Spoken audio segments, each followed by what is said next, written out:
On peut éprouver, c'est vrai, un certain plaisir à regarder la valeur de son portefeuille boursier ou de son assurance vie monter jour après jour. Mais pour certains placements, quand même, le rendement redevient beaucoup plus secondaire. Ainsi, la passion pour l'œuvre d'art l'emporte sur la plus-value qu'on peut en attendre.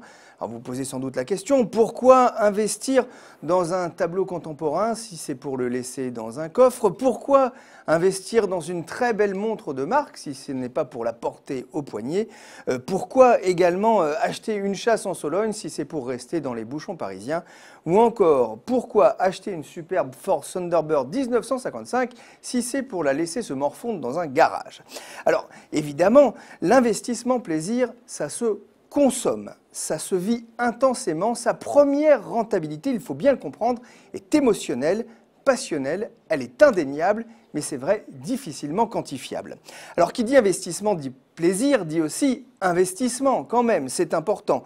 Les prix atteints ces dernières années par des tableaux, des chevaux, des livres, des testaments de Napoléon ou des voitures de James Bond ont de quoi susciter forcément des attentes, voire des fantasmes de la part des investisseurs.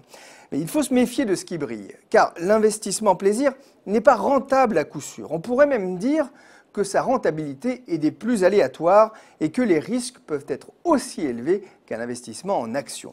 Alors l'art, les objets de collection peuvent en effet être l'objet de mode, ça monte, ça descend et parfois très vite.